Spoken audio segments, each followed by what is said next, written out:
everyone, and welcome to Mupo and Friends. We are, Emanuela Messina, and I'm Michelle Mupo. and we're brought to you by Mupo TV. And you could catch all our shows and many others at www.mupotv.com. And also, if you want to know about the company, you could go to Mupo Entertainment. And we are also on Roku, Fire Stick, and you can download the brand new app on Google Play Store, Mupo Entertainment. I have to say, we had some really amazing guests on our show. They've told us things that they never told us before, and we're the first to get all the info. This is very true. We are the first, and we want to thank you guys for joining us on our show where we get to bring you amazing celebrities and entrepreneurs you guys want to know about. Now, Michelle, question for you. Did you have a Mupo awesome week? I sure did. I got hacked on my IG, which was 260,000 people. And thank God nobody was physically hurt. But it's a sign that lets me know that we're doing something right. Mm-hmm. You know what I mean? And we're really doing this. We're not stopping. So I want to make everyone's dreams come true. And I know you're going to help. And because there's, a lot of times where people think that they can, they just give up. You know what I mean? I do. But we are here to bring it full force, make it Mupo awesome. And I cannot wait for the ride coming ahead because it's going to be a great one. So it is.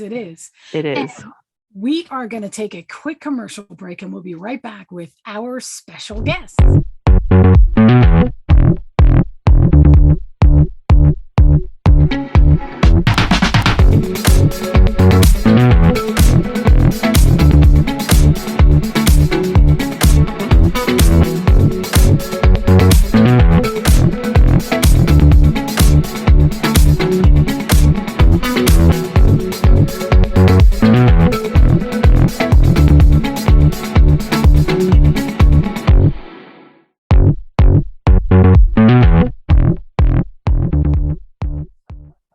Hello, everyone, and welcome back to Mupo and Friends. And our special guest today is a recording artist, songwriter, and music producer for over 30 years.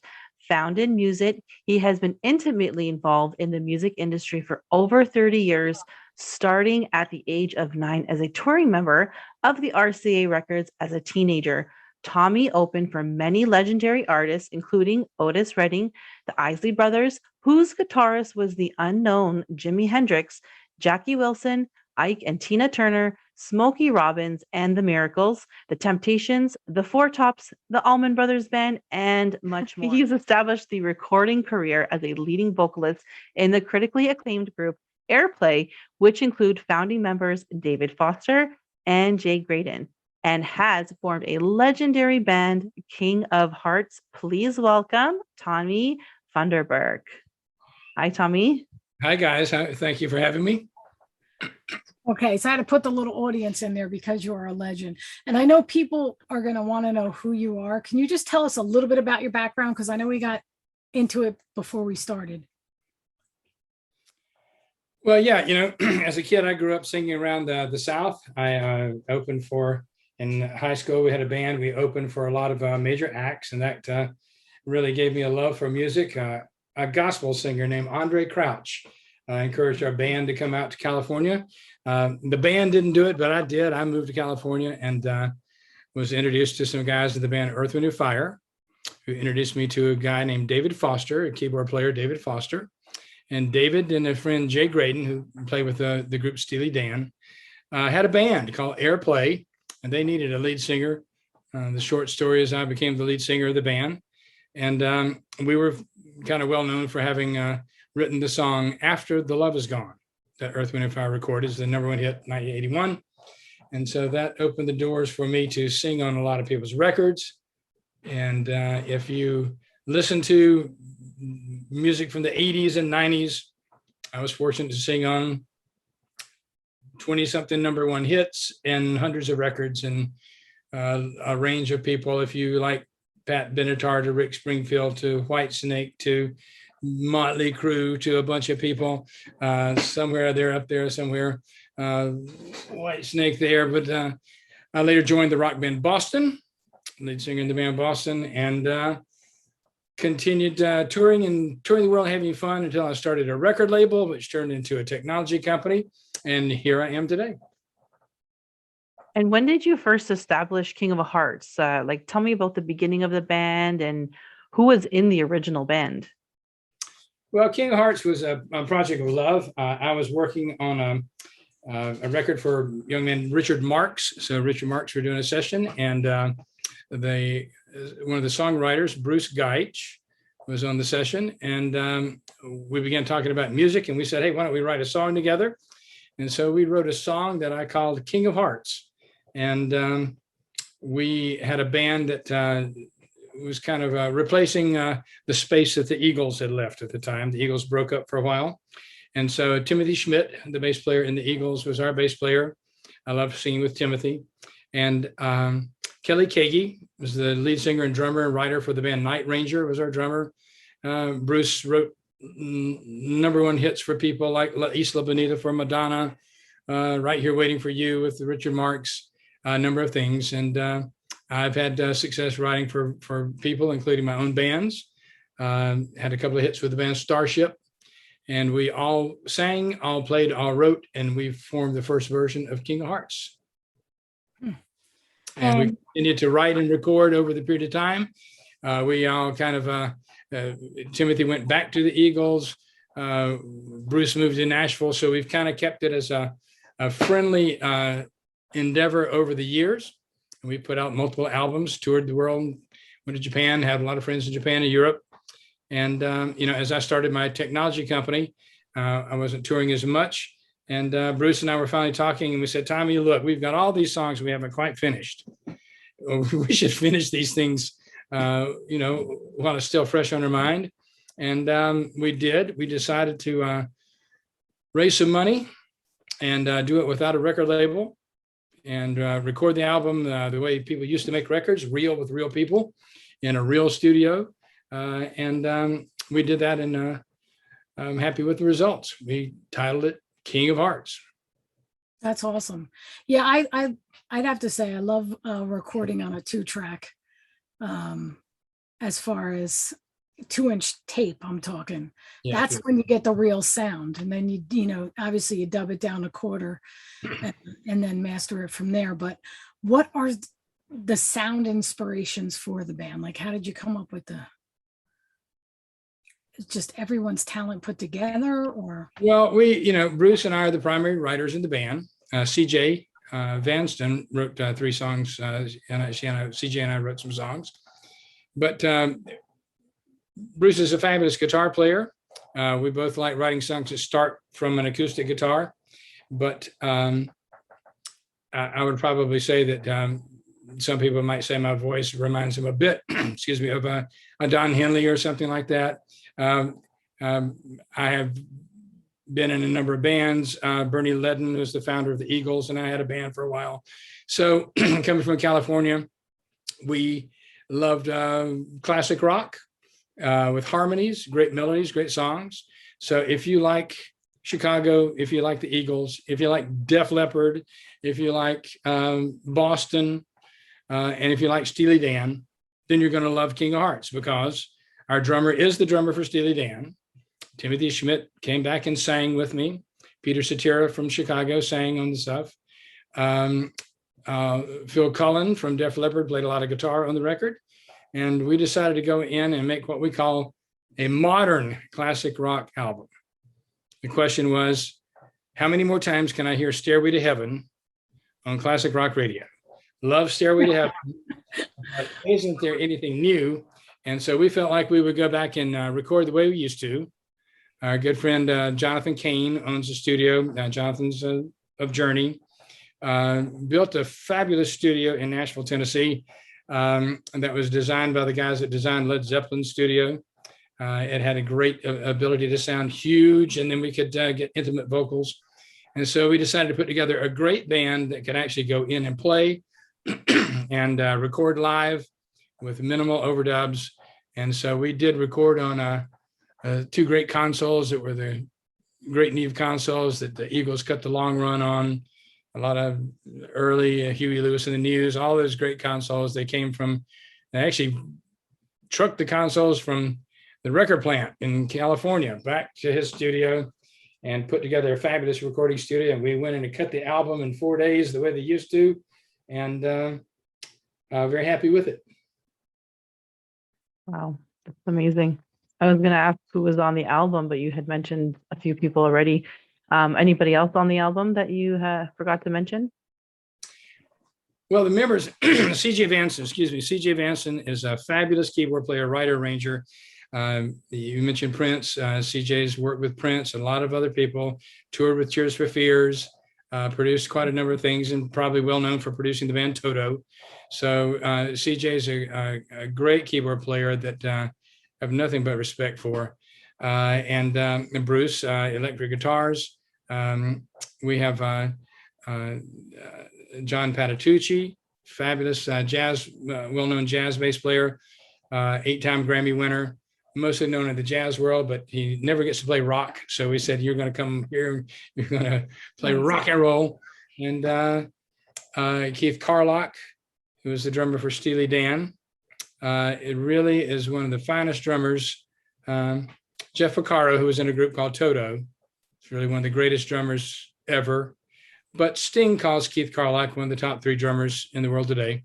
So if we said we wanted to find the guys that we really wanted to play with, we had to have Keith on drums, John Patitucci, Bruce and myself, and CJ. And then some of our friends came along and added their talents later. Now I got to ask you a question. What your favorite instrument is? Guitar? Because I know you play other instruments. You have to, right? Because you're I'm always the lead singer, but I play guitar. And what's your favorite guitar? Well, it depends whether you're talking about what you like to play with, like a Fender or Gibson. I'm a Strat guy. Yeah, I love Strats and love Martin guitars. Learn various guitars. So it does. I'm not as stuck to one guitar as I am one microphone. So what type of microphone you use? Well, it depends on what sessions there. Had great success with C14s, AKGs, and Neumanns. So I've had good fortune to be recorded by most of the great producers in the music business, from the guys that produced Michael Jackson, Bruce Woodine, to a lot of guys. And during the 80s, I was fortunate to be one of a few, 3 or 4 friends of mine. It just so happened that we were kind of the younger guys. You might remember during the 60s, 70s, and maybe up to the 80s, there was a group called the Wrecking Crew. Just truly great guys that played on all the sessions. And if they were the Beach Boys, they were the backgrounds for this. They were the hit makers. And a group of us kind of, as the changing of the guard came through, and at least in the vocal realm, there were a few of us. A guy named Bill Champlin, who later became the lead singer in the band Chicago. Bobby Kimmel was the lead singer in the group Toto at the time. And I was in the band Airplay. And another guy, Richard Page, who had a group, Pages, and then Mr. Mister, a couple of number ones with Mr. Mister. But the 4 of us would, the phones would ring and they'd say, "Hey, Tom, you want to sing today?" And you go, "Yeah, let's do this. Who is it? I don't know." Find out who we get there. And then it would be Elton John, or we find out who would get there. "Oh, it's Pat Benatar." Okay.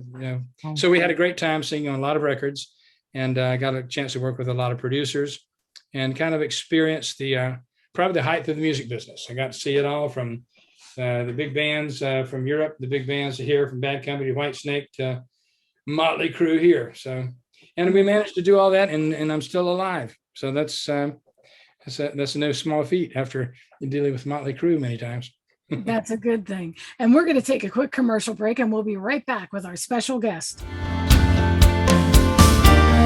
All the things we left unsaid, and all your songs and promises now haunt me deep inside. Don't wait, don't wait, don't wait. Tell someone that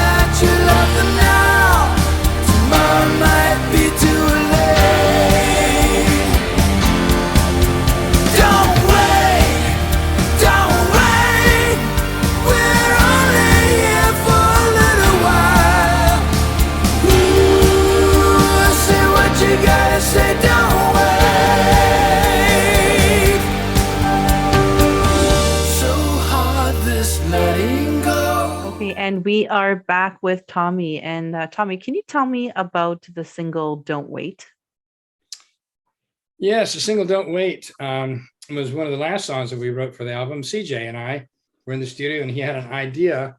And during that time, I was reflecting on some things that were happening in the world. I lived in Malibu, California, for a number of years, and during that time, that we had a couple of fires that were, bad for a few people. But a few years ago, in 2018, there was a terrible fire that burned like 400 homes and cost so many of my friends their studios and their houses, and it was really terrible.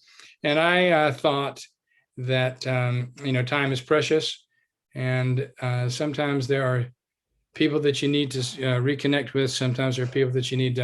There's something that's been left unsaid, and so I thought that the concept of let's just don't wait. Tomorrow might be too late. Say what you got to say. Don't wait.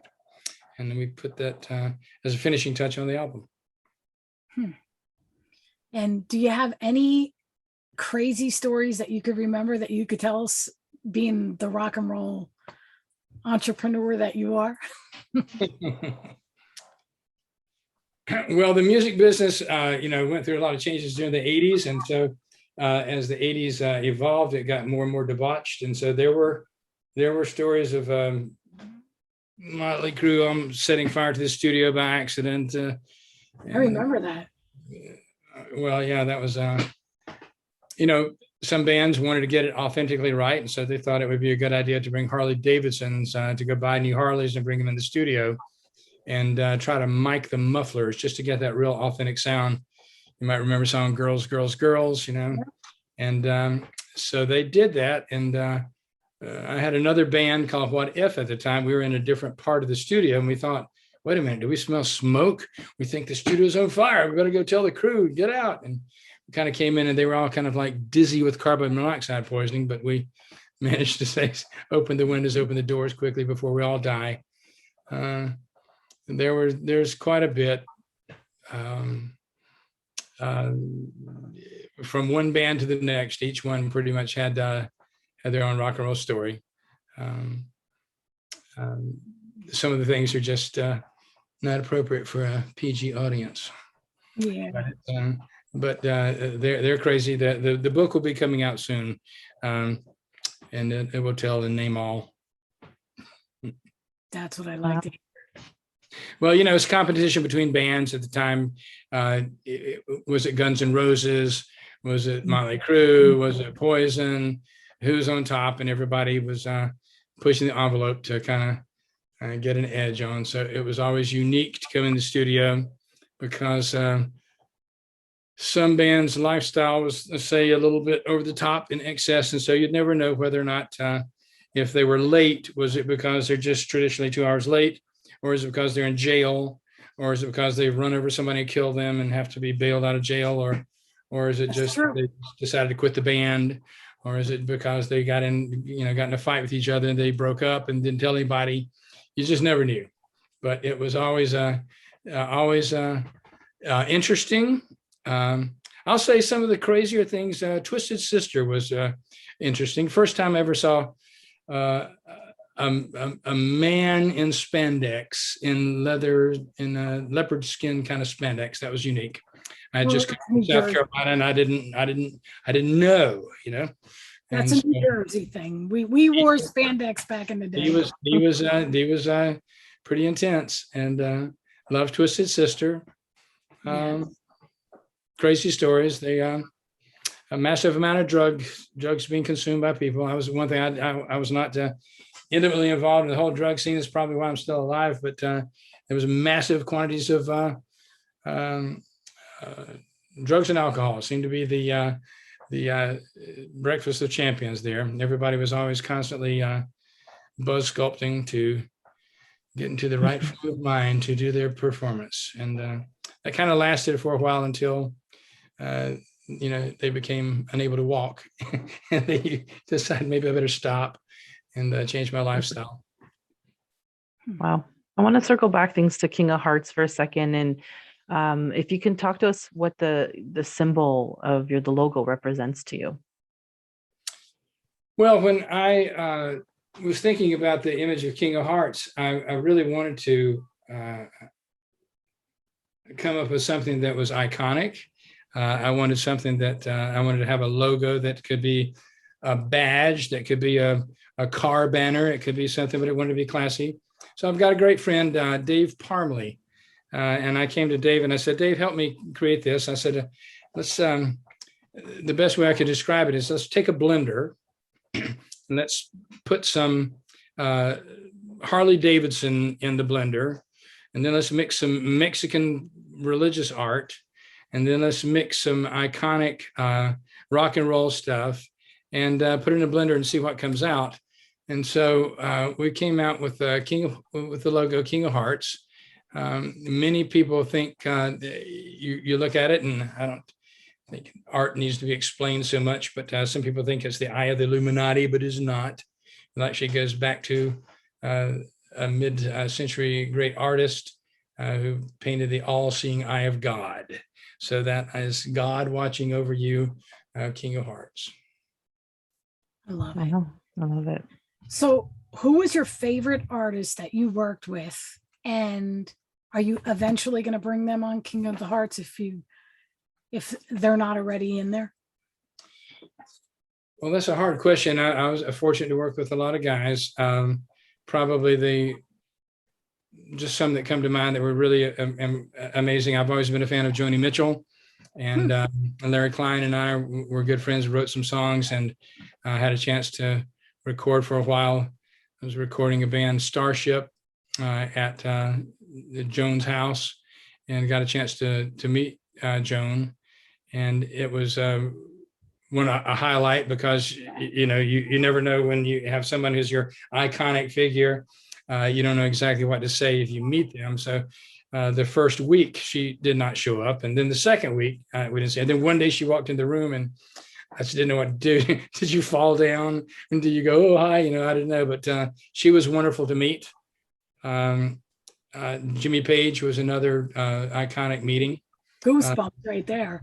Yeah, it was pretty amazing. I'd worked on the Whitesnake album, and John Kalodner from Geffen Records had an idea to form a band. He was trying to put Jimmy Page with the right lead singer and trying to kind of recreate a Zeppelin type moment maybe.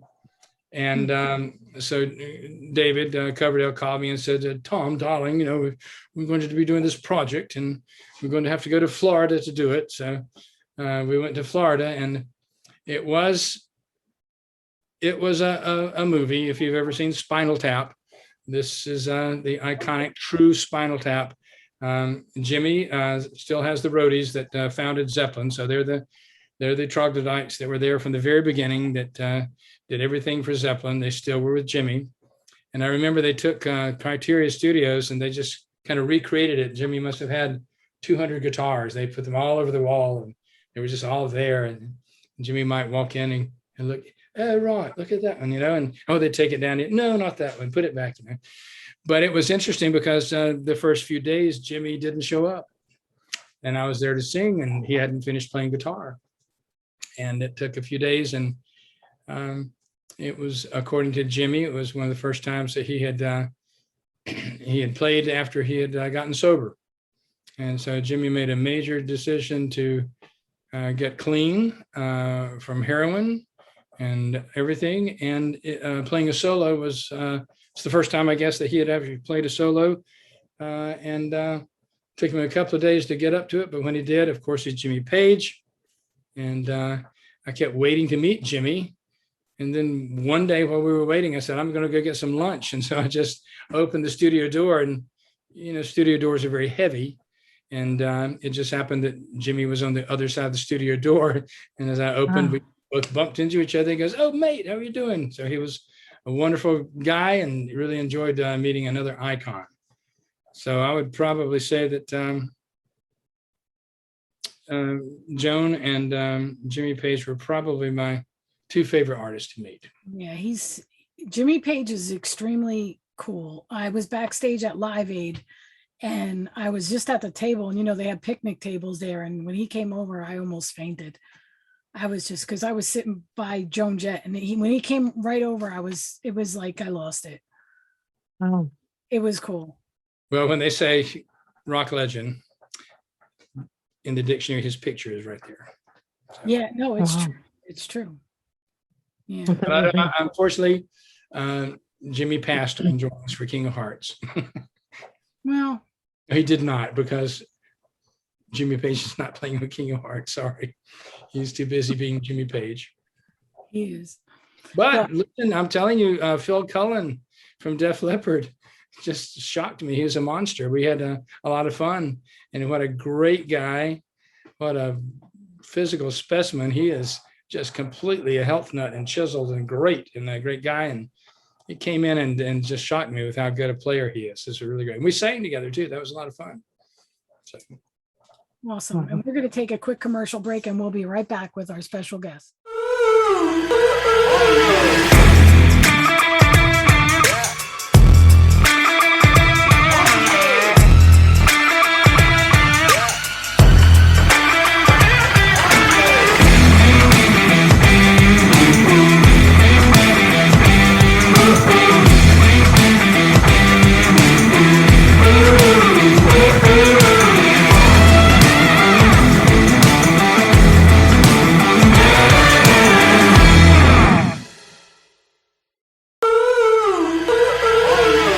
We are back with Tommy Funderburk. So Tommy, tell me, where can we buy the album? Well, the album is being promoted in wherever digital albums are actually sold, Amazon and everything. But there's an international campaign that's going on that's promoting it through a lot of the social media services. So if you go to kingofhearts.media, you can get directly from album King of Hearts. And I'm sure we'll give you more information you can add to the queue to find. You can't say wherever records are sold, because there are no more records and they're not being sold anymore. But it's being streamed and it's on Amazon and it's around, so you can find it. And we'll give you ways that you can get it directly from King of Hearts. Yeah, and I know we have an app too. If you say Mupo, you get a special bonus track.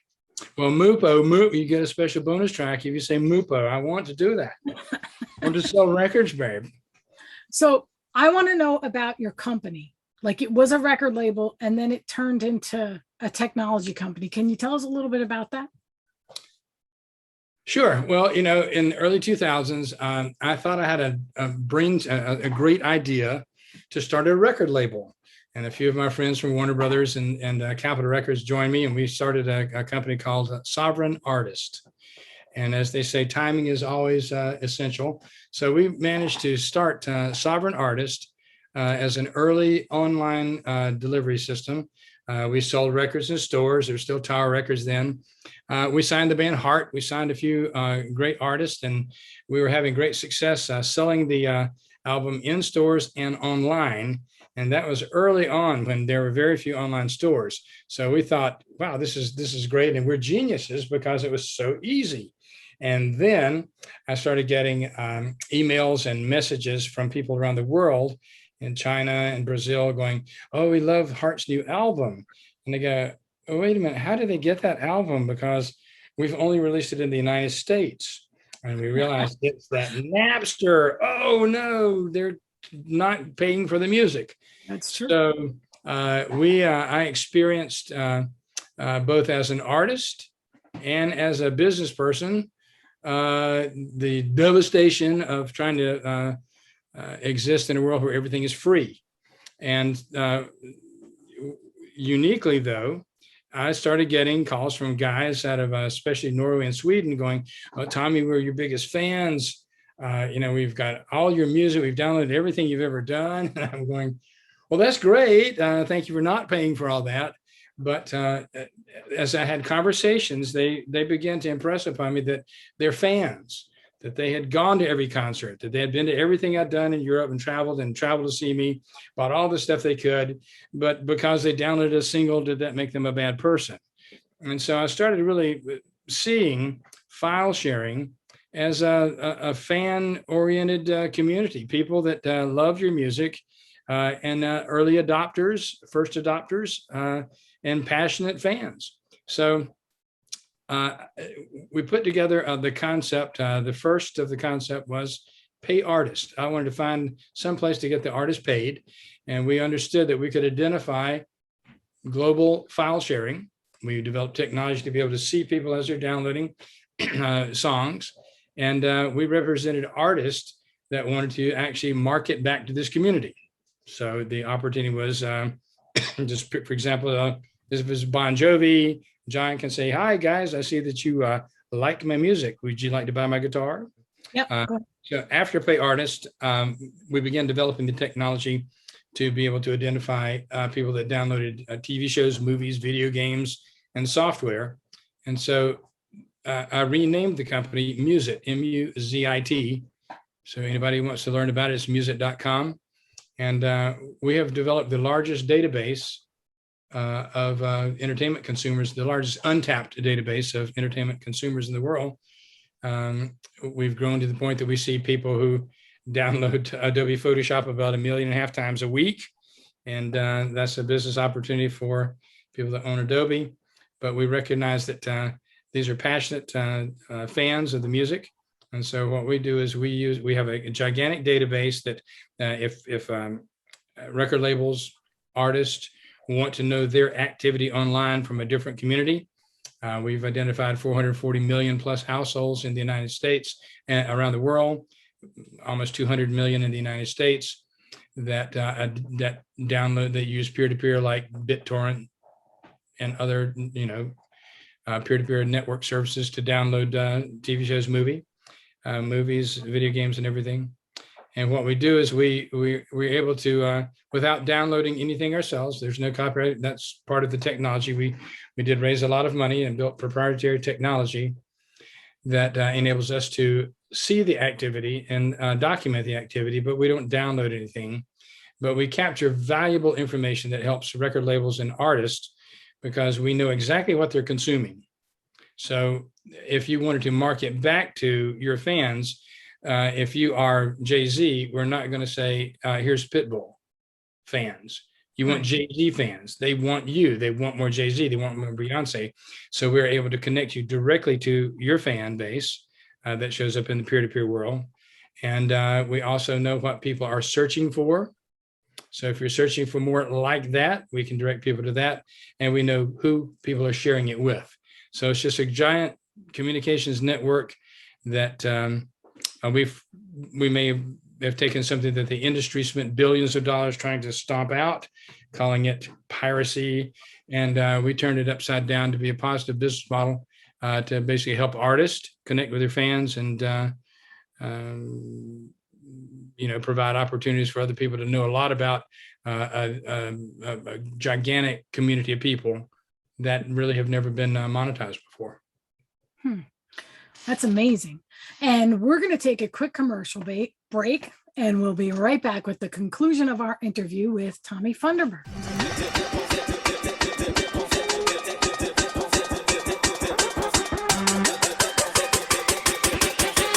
Wait, you want some more?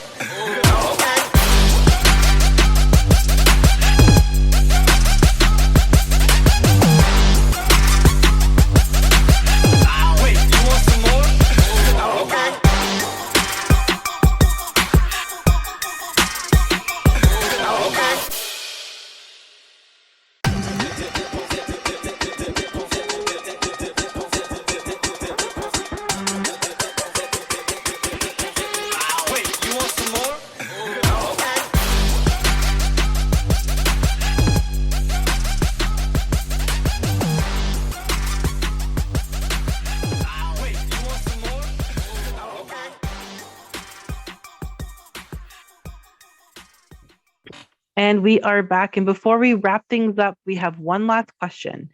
If you were to interview yourself, what question would you ask and what would the answer be? Wow, what question would you ask? That is such a great question. What question would you ask? I would ask, how did you meet your wife? Oh, how did you meet your wife? I met her when I was 17, playing for the Sigma Nu fraternity party at a University of Georgia versus South Carolina game. Right on. And I saw this girl and this guy down there, and I thought, hey, her boyfriend kind of went away for a while, and I'm just going to go say hello. And I thought that I said hello, but as she recalls it, I didn't say anything. I guess I was too nervous. And then we had to go back and play. And then the guy came back and they left. And so I didn't see her. So it was a long history of, I saw her the next year at another place and couldn't meet her. And she went to Europe, and we went, it was a circular missing and missing and missing. We finally did get married, and I brought her out to California, and I was writing a song on King of Hearts album, one of the early King of Hearts records, about Roy Orbison. And I was talking about those nights and how I used to do on the radio, and, you know, and we got to talking, and somehow it was like, yeah, I remember I was playing at this place, University of Georgia, South Carolina game, and blah, blah, blah. And she went, you were what? And that was me. So we finally realized that that was my wife. That's how I met my wife, and we didn't even know it. We had, Nice. after we had 3 kids, we said, oh, that's who you were. Wow. You know.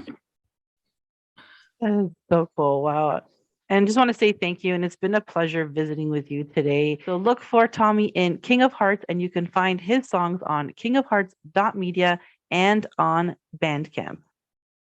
And as always, thank you for tuning in to Mupo and Friends, courtesy of Mupo TV. And you could catch this show and many others at www.mupotv.com. We are also on Roku, Fire Stick, and if you have Google Play Store, you could download the Mupo TV app, the Mupo Entertainment app. Thank you, guys. This is Emanuela Messina with our host, Michelle Mupo. And until next time, Have a Mupo awesome week.